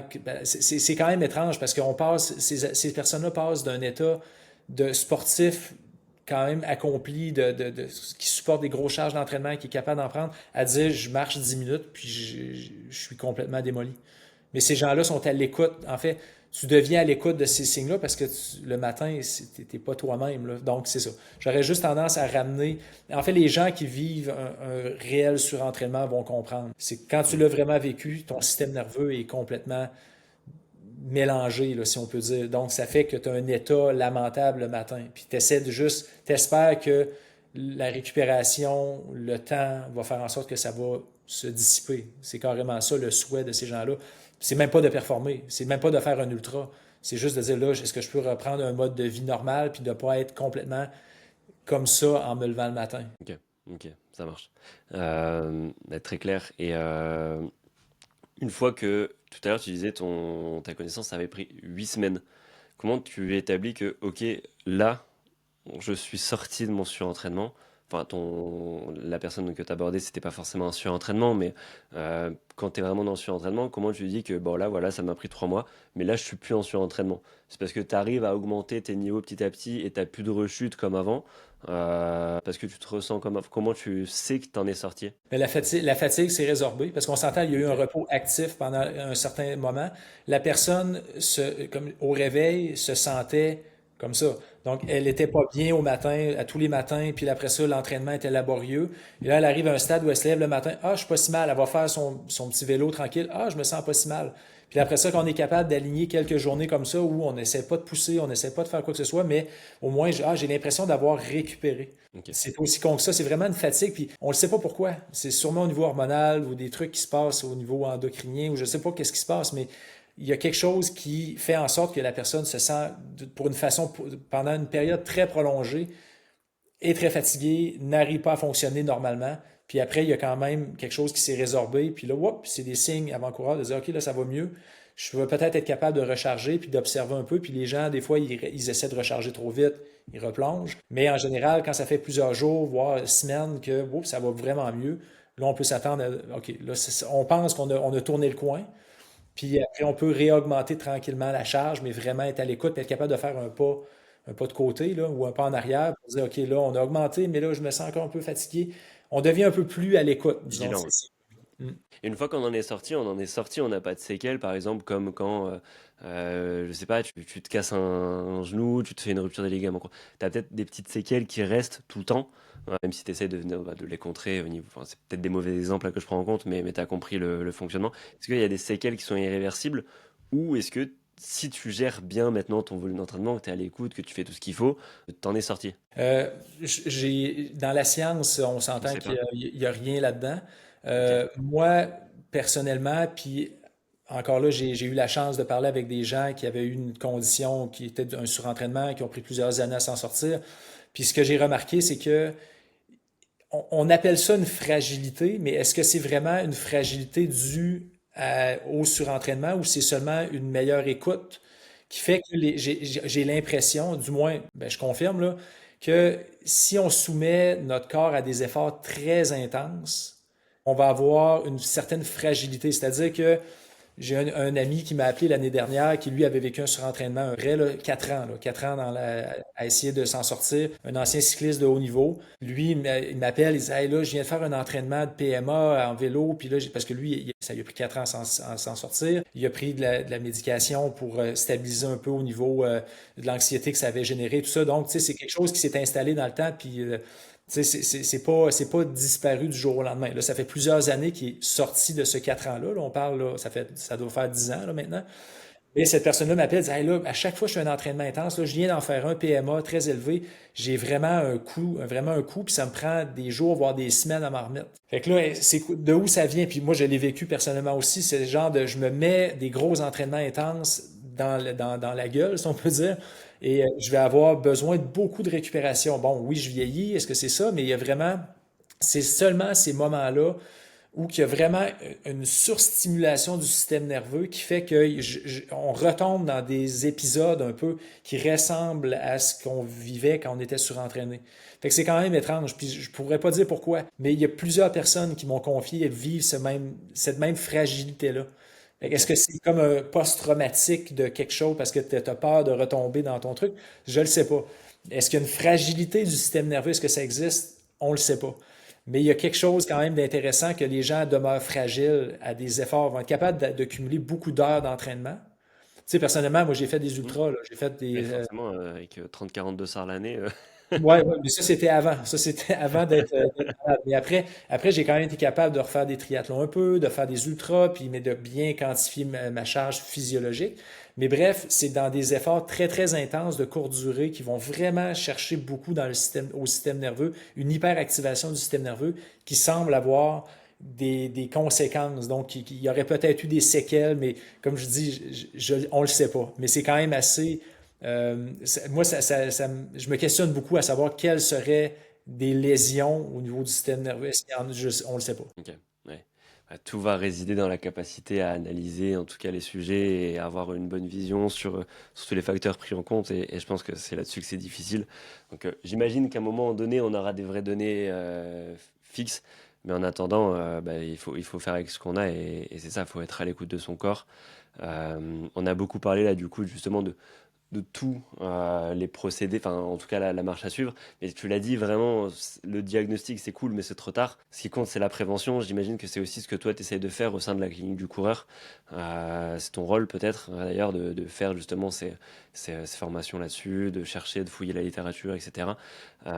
C'est quoi la meilleure prévention? Qu'est-ce que tu recommandes justement aux athlètes que tu coaches? C'est quoi les feedbacks que tu essaies d'avoir régulièrement pour être dans la prévention et pas arriver déjà rien que dans le surmenage? Moi, personnellement, tu sais, je coach quand même pas mal d'athlètes à distance. Mhm. Puis, donc, j'essaie d'avoir une bonne communication avec eux parce que, tu sais, le problème du distanciel, c'est justement ça, c'est que tu vois pas tes athlètes. Moi, je ne sais pas qu'est-ce qu'ils font au quotidien. En fait, quand je coachais l'équipe de tri ici à Québec, à l'époque, je voyais mes athlètes tous les jours. J'étais capable de voir, tu sais, de constater que les gens étaient fatigués. On avait des feedbacks constants. Moi, je coach des gens qui habitent un peu partout au Québec ou même en France. Puis, bon, ils me donnent un feedback, mais tu sais, est-ce que ça va bien, est-ce que ça va pas bien? Donc, j'essaie d'avoir une discussion quand même assez ouverte avec eux, à savoir est-ce que la charge d'entraînement versus ta vie est suffisante? Est-ce que, tu sais, je veux que la discussion soit ouverte là-dessus? Mais en parallèle, tu sais, en fait, la prévention, c'est vraiment difficile d'entrer sous la peau d'un athlète puis de lui faire comprendre. Quand tu es dans le processus d'entraînement, tu as comme une vision quand même assez. Puis il y a des profils de personnalités qui sont peut-être plus enclins à se surentraîner ou du moins à mal gérer la fatigue et l'entraînement malgré toutes les connaissances qu'on a. Tu sais, les gens qui veulent s'exposer beaucoup sur Strava, qui ont, Ouais, comme je j'allais t'en parler dis, justement de ça. ah ouais, ça c'est quand même assez problématique de dire je vais en faire plus parce que je veux me montrer sur Strava. Aussi les gens qui ont un désir, j'en parlais tantôt, un désir lointain de faire la diag ou de faire le tort des géants, mais qu'ils oublient complètement aujourd'hui je me sens comment. Des fois, il faut essayer de recentrer ces gens-là. Puis tu sais, il y a des gens qui sont, tu connais peut-être des bigorexiques, là, des gens qui ont comme une addiction à l'entraînement, donc qui ont une dépendance, qui ont un besoin de s'entraîner qui va au-delà du désir de performer. C'est seulement si je ne m'entraîne pas, je suis pas fonctionnel, je suis pas bien dans ma vie. Puis là, il y a comme une ligne mince entre je dois m'entraîner parce que je fais une épreuve qui est très exigeante versus je m'entraîne parce que je sais pas pourquoi, mais j'ai le désir de le faire. Ces gens-là s'écoutent pas. Les gens vont le faire parce que c'est un besoin profond de faire de l'activité physique, d'être en mouvement pour pallier un besoin quelconque, là. Après ça, on pourrait en parler à des psychiatres, là, mais tu sais, en fait, c'est quand même, il y a des gens qui ont cette addiction à l'entraînement-là. Donc, tu sais, c'est pas évident de prévenir. Ce que j'essaie de faire, par contre, avec la Clinique du coureur, c'est qu'on forme à chaque année des experts qui sont formés à la Clinique du coureur. Puis, dans le cours d'expertise, je fais un atelier d'1 heure sur le surentraînement. Puis, c'est des kinés, en fait, qui font ça, des kinés, des physiothérapeutes, parfois des médecins. Puis j'expose un peu tous les. Je leur fais comprendre un peu, comme on fait là en ce moment, là, de comprendre c'est quoi le syndrome du surentraînement pour que les kinés, parce que les kinés, en fait, c'est souvent qui traitent des coureurs ou des sportifs, ils vont venir les voir souvent parce qu'ils sont blessés avant d'être Ouais, c'est la surentraînés. première ligne C'est justement la avec les première petits ligne. Voilà. symptômes, la petite bobologie récurrente. Fait que on essaie d'éduquer un peu ces gens-là à comprendre le phénomène, puis de dire, OK, parfait, si tu des gens qui arrivent dans ton cabinet, puis qui sont comme ça, tu sais, qui sont de travers, ben peut-être que tu vas mieux comprendre, tu vas peut-être mieux les guider, puis à pouvoir avoir des ressources disponibles autour de toi. Tu sais, je parlais de médecins ou des gens, peut-être même contacter le manager si c'est des jeunes. Bref, je mets en place un peu, d'abord comprendre le phénomène, puis après, quels sont les outils qui sont à leur disposition pour, disons, mieux guider les patients qui viendraient, puis qui auraient des signes, démontrent des signes un peu avant-coureurs de surentraînement. Ok, ok, très clair. Et est-ce que tu penses qu'il y a des choses qui augmentent le surentraînement? Boire du café, tu vois, quelqu'un qui va boire du café, qui va bah, justement essayer d'en boire toujours plus parce qu'il est un peu plus fatigué, et du coup, bah, il va voiler un peu ce niveau de fatigue. T'en parlais, Strava, des changements dans le quotidien. Est-ce qu'il y a des choses comme ça qui vont mettre un terreau propice justement au surentraînement et sur lesquels on pourrait avoir l'œil, qu'il faut faire attention? Et quand on aborde ces périodes-là, justement, on prend un peu de recul, on se dit, ok, là, il faut que je sois vigilant. Par exemple, l'arrivée d'un enfant, des choses comme ça, est-ce que tu as du recul là-dessus? Mais en fait, ce que tu disais tantôt, le café, ça c'est clair, c'est que si tu as besoin toujours de plus en plus de caféine le matin pour juste fonctionner, ben pose-toi des questions. Même chose pour les boissons énergétiques, c'est des Red Bull, toutes les grandes compagnies. Si les gens doivent consommer ces trucs-là juste pour arriver à faire leurs entraînements, il y a peut-être un petit drapeau orange, là, qui n'est pas nécessairement rouge foncé, mais c'est quand même un signe que là, peut-être que tu récupères pas assez, puis tu as besoin de ces suppléments-là pour devoir faire ton entraînement. Donc, il y a peut-être une problématique. Ouais, puis ça peut Euh, en plus bah, avoir un aspect négatif sur tes facteurs de récupération, sur le sommeil. Si tu as besoin d'un café à 15h, 16h, 17h au travail, bah, on sait que tu vas moins bien dormir, et tu vas moins bien récupérer, cercle vicieux aussi certainement. Hein. Puis, tu sais, après, on parlait des facteurs externes, tu sais, qui sont des stresseurs. Il y en a plein, là. Tu disais la venue d'un enfant, la pression générée par les médias sociaux. Hmm. Il y a plein de trucs qu'il faut considérer qui peuvent quand même favoriser le dépassement de cette limite-là. Et après, comment, c'est ça, en tant qu'entraîneur, moi, c'est sûr que là, je suis très à l'écoute de ces trucs-là. Mais tu sais, les gens, des fois, qui vont prendre des applications en ligne, qui vont faire des plans un peu déjà faits, ils ne vont pas nécessairement à l'écoute. Puis il y en a des gens qui sont très, très intelligents dans leur processus d'entraînement, puis qui vont comprendre à quel point la récupération est importante. Puis ça, il y en a des gens comme ça. Puis il y a des gens qui sont très bien coachés, qui ne diront pas tout à leur entraîneur, qui vont cacher des trucs. Donc, c'est un peu. En fait, ça part de l'éducation. Il faut juste comprendre que quand on comprend bien le processus d'entraînement, puis on est capable de vraiment bien saisir l'essence même de la récupération puis de l'importance que la récupération. C'est pas juste un terme, ouais, dormir, ouais, ouais, c'est ça, oui, il faut dormir et se reposer pour bien performer. Si on est capable de comprendre ça, mais tu disais, tu sais, les stimulations, en fait, le désir de se positionner par rapport à d'autres personnes, de dire, ah, je fais des ultras, je fais des Ironman, tu sais, d'augmenter son estime de soi via le sport, c'est quand même assez problématique, puis ça peut nous amener à dépasser cette limite-là. Mais tu sais, il y a plein de facteurs qui viennent peser un peu sur la personne puis qui vont peut-être venir altérer sa progression parce qu'ils oublient que la base même de l'entraînement, c'est la récupération. Ok, ok. C'est vrai que du coup, là, il y a des moments, en tout cas, on le voit chez les sportifs, où il y a un peu plus de bobos. Tu déménages, t'es dans une grande période de stress au travail, tu as des rendus à avoir. Tu vois, tu déménages, tu as ta routine qui est toute chamboulée, l'arrivée d'un enfant, une séparation. Ça, c'est des moments où on constate que les athlètes bah, se blessent plus. Et mais justement, si tu te blesses plus, c'est que t'as plus cette vigilance, t'as plus bah, tu dépasses déjà un peu l'adaptation fonctionnelle, et t'es déjà un pied dans le surmenage. Donc c'est sûrement, ouais, comme tu le dis, des périodes qui sont propices et des stimuli externes qui peuvent justement avoir un impact sur ça. Ok. En Ok. fait, on parle beaucoup, c'est ça, de la blessure, parce qu'il y a, il y a comme une mauvaise adaptation au niveau mécanique, mais moi, je fais un parallèle. La physiologie, c'est pareil. Il y a de la physiologie, c'est la même chose. Si tu ne progresses pas adéquatement et si tu ne donnes pas des moments de décharge, ben, tu vas te blesser au niveau physiologique, appelons ça comme ça. C'est la même chose. Il faut que ce soit bien quantifié. Ok, ok. Et tu parlais des applications, je rebondis dessus parce que c'est vrai que en fait les applications c'est bien, mais c'est pas adapté. Donc c'est bien, c'est mieux que faire n'importe quoi. Ça on s'entend. C'est si tu veux progresser au moins t'as un programme et c'est mieux que rien.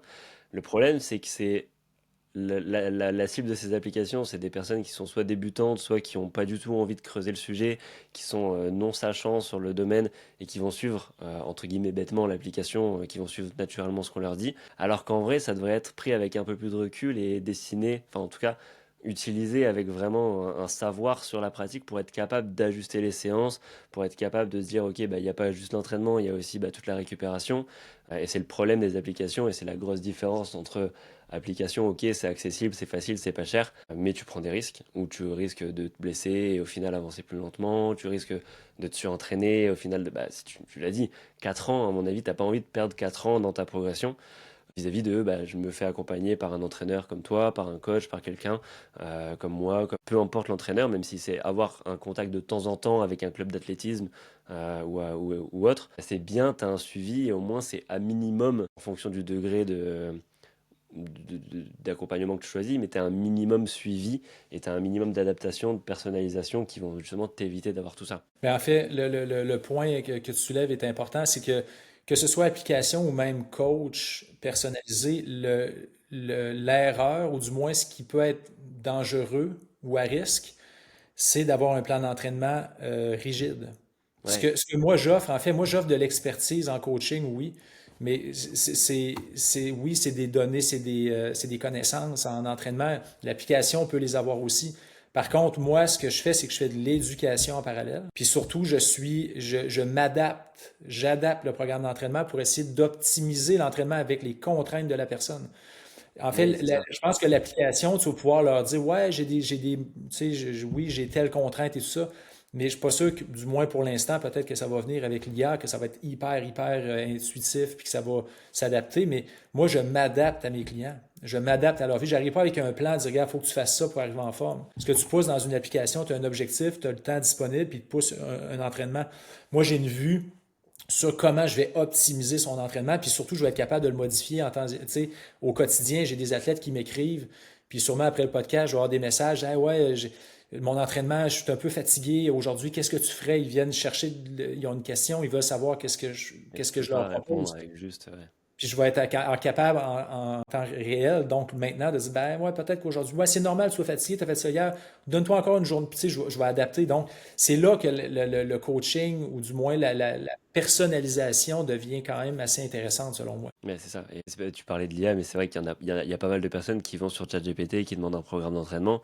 C'est pareil, à mon avis, c'est une ressource qui est utilisable, mais avec le recul, par exemple, d'un coach qui va savoir lui donner toutes les infos nécessaires pour justement bah, bien l'éduquer et même en l'éduquant bien, ça va aller chercher un peu les infos à droite à gauche sur des forums qui sont où les discussions sont animées par des personnes qui connaissent pas ou alors qui véhiculent des mythes et tu vas retrouver ça dans ton plan d'entraînement et voilà il y a beaucoup de recul à prendre donc si vraiment on a des doutes si vraiment on a envie de bien faire on a les moyens de bien faire etc je vous invite à vous faire accompagner justement pour éviter tout ça avoir une progression qui soit maîtriser au mieux, hein, parce que ça dépend aussi du feedback que les personnes te donnent ou que les personnes nous donnent.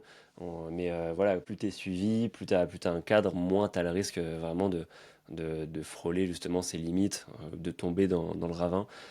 Enfin voilà, plus c'est contrôlé, plus c'est safe forcément. Ok, bon, on a fait un bon tour sur la prévention. Est-ce que tu as encore quelques conseils à donner comme ça, des petits takeaways que les auditeurs peuvent appliquer ou peuvent en tout cas checker dans leur quotidien, faire un autodiagnostic à des moments donnés, des moments de la préparation, pour justement on va se dire ok là c'est bon, on continue comme ça, ou alors attends je vais essayer de mettre ça en place pour éviter justement de créer un terreau. Est-ce que tu as comme ça des choses à emporter après l'épisode? Mais en fait, moi, je pense qu'il faut revenir à la base. Est-ce que le plaisir est là? Comme je disais, pas tout le temps, 85% du temps, est-ce que le plaisir est présent? Est-ce que la progression est respectée? Est-ce que je saute des étapes ou est-ce que j'essaie d'aller trop vite? En fait, est-ce que je suis blessé en parallèle? Ça, c'est des trucs qui peuvent sais, qui peuvent quand même être des signes que là, j'ai dépassé les limites, mais tu sais, mon plaisir, progression. Puis après, tu sais, d'être à l'écoute des symptômes dont on a parlé, c'est quand même assez important. Si j'ai des changements d'humeur, des troubles du sommeil, là, ça va pas. Moi, en fait, j'arrêterai là. Si on est là-dedans, là, tu sais, moins de plaisir, fatigue bien installée, changement d'humeur, puis j'ai des troubles du sommeil. Et Là, ça, tu parles de sur combien de temps? Parce que ça peut arriver 2, 3 jours, tu es de mauvaise humeur, parce que tu as mal dormi, ton fils s'est passé nuit. Enfin, tu vois, ça peut être quand même une semaine, c'est déjà quelques trop. semaines. Ou Quelques comment? semaines. Quelques semaines, Quelques ok. semaines. En fait, si c'est aigu, ça arrive de momentané. En fait, des fois, dans des fins de cycle d'entraînement, les gens qui ont surchargé dans une période de surcharge, on peut, comme je parlais, comme je disais tout à l'heure, on peut arriver avec une fatigue, une baisse de motivation, une baisse des Ouais, c'est la performances. capacité à Et je sais qu'après, je vais me reposer. Mais si on est dans un processus, puis on voit, comme on disait, de façon linéaire, il faut que je m'entraîne, il faut que je m'entraîne, il faut que je m'entraîne, puis que j'ai ces signes-là qui s'installent, qui sont présents, posez-vous des questions. Puis, tu sais, c'est vraiment de revenir à cette base-là. Tu sais, c'est l'essence même, c'est le plaisir, bon, le sommeil, puis ces trucs-là. C'est difficile de savoir comment les gens vont intellectualiser ces informations-là, puis comment vont l'appliquer eux-mêmes à leur entraînement, parce que souvent on est dans le déni, ah, c'est pas grave, moi c'est pas pareil, ah, j'ai telle circonstance dans ma vie. Mais bref, il faut revenir quand même avec des trucs qui sont, tu sais, comme je disais, de base. Ça peut être aussi, tu sais, je parlais des pulsations tantôt, les gens qui disent, moi j'ai de la difficulté à lire la fatigue ou d'interpréter comment je me sens, ben allez-y avec quelque chose qui est un peu plus objectif, prendre des pulsations le matin, les regarder, puis peut-être être à l'écoute de ça, puis voir, tu sais, savoir analyser un peu ces données-là. Puis après, les gens vont pouvoir avoir une meilleure vue, parce qu'il y en a plein de gens qui nous disent, bah, moi je me sens tout le temps bien, ou je suis tout le temps fatigué, ou je suis peu fatigué, puis beaucoup des fois, tu sais, c'est très... Moi, je sais pas à quel point toi, tu es fatigué aujourd'hui, ou moi, je le suis, tu sais, si on donnait une échelle de 1 à 10, on ne saurait pas qui est plus fatigué que l'autre.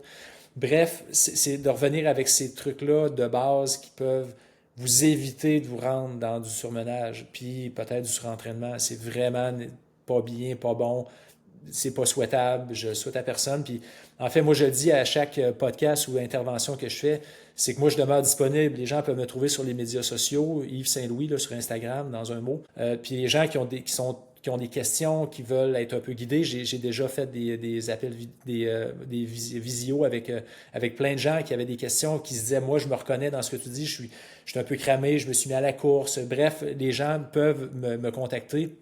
Puis moi, ce que je veux faire, c'est d'essayer de les aider, les encadrer, au moins les diriger. Puis ça fait partie de ce que je veux faire, puis je le fais volontairement, gratuitement, puis ça me fait plaisir d'aider ces gens-là. Fait que, tu sais, comme je vous dis, c'est chaque cas est différent, chaque personne interprète la fatigue de façon différente, chaque personne a ses objectifs et sa réalité qui est différente. Mais les gens qui ont peut-être cette sensibilité-là, qui disent, ah, je me sens pas bien, ils veulent en parler, ben, qu'ils me contactent, puis je vais essayer de les aider du mieux que je peux, là. Ok, ok. Je mettrai le lien de ton Instagram en description, ce sera plus facile pour te trouver si on veut. Je te demanderai justement après tout ce que tu veux mettre un peu en avant, si des moyens de contact, et comme ça je mettrai tous les liens dans l'épisode. Pour finir, une question dans tous les domaines, il y a des mythes qui ont la peau dure. Euh, Peu importe que ce soit en nutrition, que ce soit en sport, il y a des mythes auxquels tout le monde croit et ça vient un peu controverser la réalité. Est-ce que dans le surentraînement, en tout cas dans ton domaine d'expertise, tu as un ou deux mythes que tu aimerais bien déconstruire pendant l'épisode, qui est vraiment cru? Enfin voilà, est-ce qu'il y a des choses que tu aimerais bien rappeler, déconstruire et mettre à plat ici? Mais en fait, on en a parlé un peu avant, mais tu sais, le fait, plus on s'entraîne, plus on performe. Ça, c'est, en fait, moi, je suis entraîneur depuis plus de 25 ans, puis en fait, je me suis bien rendu compte que non. En fait, mieux on s'entraîne, plus on performe. Ok. Donc, mieux s'entraîner, c'est-à-dire s'allouer des périodes d'intégration, d'assimilation pour être capable de mieux performer. Puis après, c'est le no pain, no gain. Oui, Ouais. vrai, il faut quand même des fois se faire mal, mais le no pain, no gain ne s'applique pas sur une base quotidienne. C'est ça qu'il faut comprendre. D'être capable de faire des entraînements faciles, puis ça, j'essaie de le faire beaucoup avec mes athlètes. J'ai souvent des athlètes qui sont un peu débutants, qui arrivent avec des ouais, mais il faut que tu sais, je sois à telle pulsation, puis telle intensité, sinon je m'améliorerai pas. Attends un peu. On s'améliore, en fait, pour un coureur ou une coureuse. courir améliore ton économie de course. Fait que je leur dis, quand tu cours tranquillement, tu améliores ton économie de course. Quand tu cours tranquillement, tu crées des adaptations au niveau Bien sûr. cardiovasculaire, cardio-pulmonaire, cardio-respiratoire. Il y a des adaptations au niveau de la capillarisation. Il y a plein d'avantages à faire des entraînements plus faciles, mais qui vont aussi te permettre de bien assimiler la charge qui va venir après. Donc, c'est de l'éducation, ça aussi. Fait que le no Ça pain, permet no gain à tous ouais, de les faire jours, je profiter veux aussi. tout arracher, ça marche pas. Ouais. Ouais, c'est le côté un peu dark des réseaux sociaux, discipline, supérieure à la motivation, fais-le. Enfin, il faut ramener un peu de bon sens et de nuance. T'as raison là-dessus. Donc tu fais bien de le dire. Super. Eh ben écoute, je pense qu'on a eu un échange vraiment complet. S'il y a des choses qui manquent, c'est le moment de le dire. Sinon, sinon je pense que le tour est complet. On a bien parlé de l'avant, pendant, après, de la prévention du surentraînement. Donc, j'espère que ça va aider en tout cas ceux qui nous écoutent. Et s'il y en a qui sont un peu dans ces symptômes, je les invite à te contacter justement pour en discuter avec toi, comme tu l'as dit. On peut te retrouver où du coup sur Instagram principalement? Est-ce que tu veux que je mette d'autres réseaux, d'autres sites, d'autres choses en avant dans la description pour te retrouver? Ouais, c'est ça. Il y a la clinique du coureur sur laquelle on peut sûrement trouver mon contact. Il y a le coaching du coureur qui est l'entité dans laquelle on fait notre coaching. Essentiellement, c'est ça. C'est ça. Là, je t'enverrai les Je les liens ai. où on va pouvoir. Ah, t'es déjà parfait. Ouais, ça va C'est être les mêmes que super. Blaise, là. Ouais. Parfait. Ok, ok, super. Et ben écoute, je mettrai tout ça dans la discussion. Génial. Merci pour ton temps. C'était très agréable, n'importe quand. Très bien, très bien. Merci pour ton temps. C'était vraiment cool et c'était un plaisir d'échanger avec toi. Parfait. Merci, Julien. L'épisode touche à sa fin, j'espère qu'il t'a plu, j'espère que tu as appris pas mal de choses, que ma discussion avec Yves va t'aider dans ta pratique du sport, que tu vas savoir justement euh, détecter les petits symptômes, les petites alarmes que ton corps va mettre en place pour t'éviter de passer cette barrière du surentraînement ou au moins de ralentir quand tu es déjà dans le surmenage. Comme je l'ai indiqué pendant l'épisode, je te mets dans la description les liens par lesquels tu vas pouvoir contacter Yves, que ce soit son Instagram ou la clinique du coureur, enfin les différents comptes sur lesquels son profil est associé. N'hésite pas à aller lui parler, n'hésite pas à lui dire que tu as aimé l'épisode, n'hésite pas à lui poser tes questions, ça lui fera vraiment plaisir. En ce qui me concerne, tu peux également me retrouver sur Instagram sur la page deadlift.coaching. J'y partage pas mal de tips, pas mal d'astuces au quotidien qui tournent autour du sport, de l'alimentation, de la récupération. Mon but c'est vraiment de t'accompagner dans ta routine du sportif, dans ton amélioration de ton quotidien, dans la mise en place de nouvelles habitudes saines. Donc j'essaie vraiment de te créer du contenu qui soit consommable rapidement et vraiment applicable dans ton quotidien. Si tu veux aller plus loin dans l'atteinte de tes objectifs, si tu veux qu'on regarde ensemble comment les atteindre, comment gérer en tout cas toute l'organisation de ta semaine, de ta journée, qu'est-ce qu'on peut optimiser. Je t'invite à prendre rendez-vous avec moi, je te mets le lien dans la description. C'est un rendez-vous qui est totalement gratuit, qui t'engage à rien, n'aie pas peur. Le but c'est qu'on échange sur tes contraintes, sur ce qui t'empêche à l'heure actuelle de progresser, sur les difficultés que tu as justement à atteindre tes objectifs, que j'essaye de regarder ce qu'on pourrait mettre en place pour t'aider, pour t'accompagner, t'expliquer un peu mon fonctionnement, ma méthode d'accompagnement, comment je travaille avec des personnes similaires à toi qui ont des objectifs un peu similaires. Et si ça fait sens pour toi, je me ferai un plaisir de t'accompagner. Sinon, tu repartiras simplement avec des conseils à mettre en place dans ton quotidien, des choses à modifier, des tips. Enfin, vraiment, t'as rien à perdre à réserver ton appel. Si l'épisode t'a plu, je t'invite à mettre 5 étoiles sur les plateformes d'écoute, à commenter l'épisode, à le partager avec un proche qui s'entraîne peut-être un peu trop à tes yeux, qui ressent ces facteurs, ça pourrait lui être utile. C'est vraiment le seul moyen que tu as de m'aider en retour, donc à faire de ce podcast une émission plus écoutée, pour m'aider à recevoir des invités toujours plus qualifiés, toujours plus experts dans leur domaine, toujours plus intéressants, et je t'en serai extrêmement reconnaissant. Sur ce, je te dis à lundi pour un prochain épisode. Ciao.